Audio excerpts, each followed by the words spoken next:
Hello, my name is Greg Cullison. I'm with CMD Home Group of eXp Realty. And I just wanted to take just a couple minutes and talk about the steps involved in buying a home.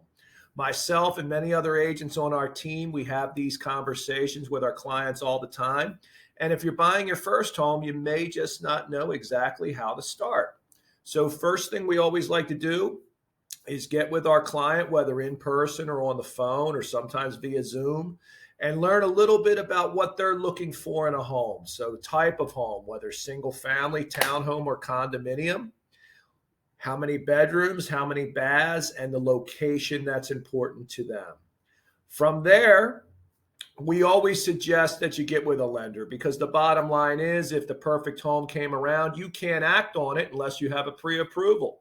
So if you don't have a lender already in mind, chances are your agent can suggest one to you.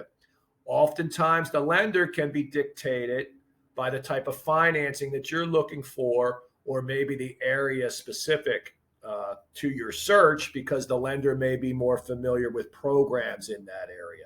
But you want to get a lender that you connect with, and you want to make sure that the lender is going to communicate in a timely manner with both you and your agent, because your agent and the lender are going to act as a team to help you. Once your agent and you know the price range that you qualify for, your agent will more than likely set up a search customizable to you. You want the agent to do this, to be sending you the properties directly. You don't want to be pushing buttons on Zillow, Realtor.com, etc., because then you're going to get bombarded with phone calls and you're going to get annoyed.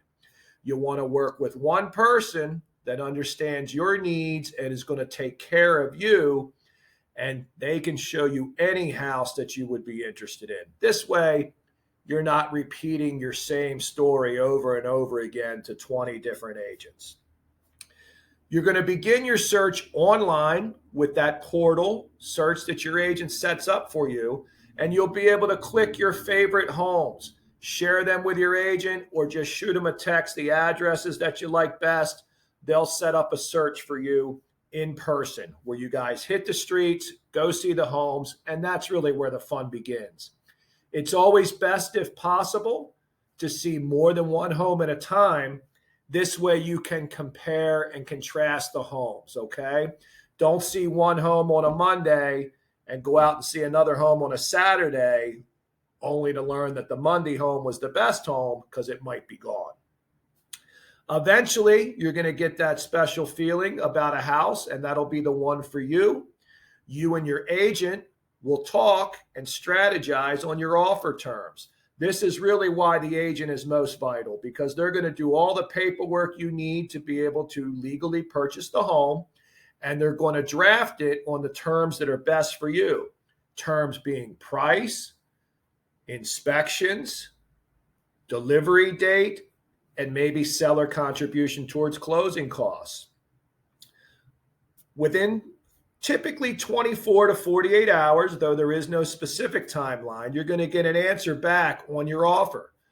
The seller can either accept, reject, or counter. Most of the times they will not reject, they'll either accept it or counter, and your agent will communicate that to you in a timely fashion. If any changes need to be made to the offer, your agent will draft them, send it back over to you. You can sign it. Oftentimes it's electronic signatures, and your offer will then be accepted by the seller.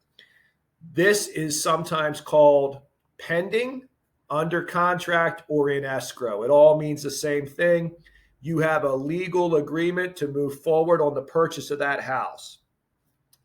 Typically, if inspections were involved, and often they are, the first thing your agent will do is schedule the home inspection.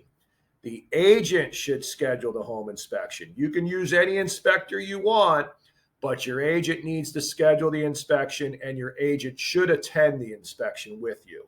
You should also attend the inspection, because not only will you learn about potential problems with the home, hopefully there's none, you'll also learn how the home works, and that's really the most important part of the inspection. Remember, we talked about this in another video.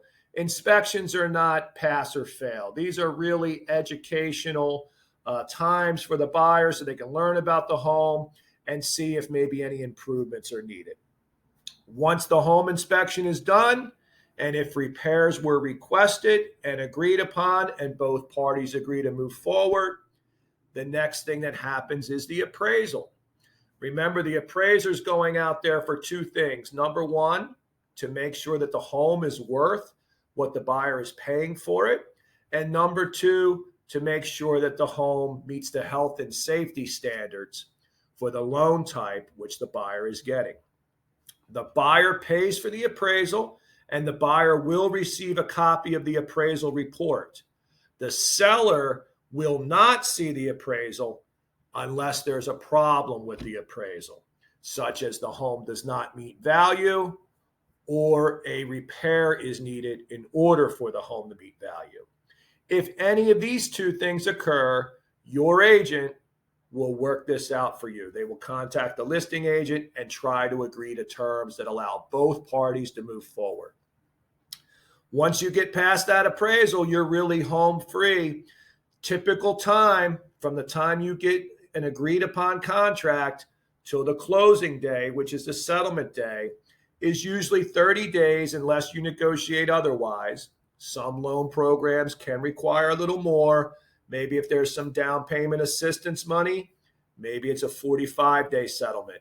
But you will have set the contract with your agent up front, knowing that closing day. Remember, it can't change unless both parties agree. So it's important to have realistic deadlines. Okay? 3 days before settlement, your lender's going to send you what's called a closing disclosure. It's going to give you the exact amount of money you need, if any, to bring to the settlement table.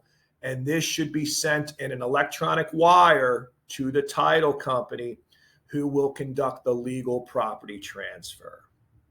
Thanks so much for watching my video. And if you have any questions, feel free to give me and my team a call at 443-672-2441, or feel free to search for homes at cmdhomegroup.com. Till next time.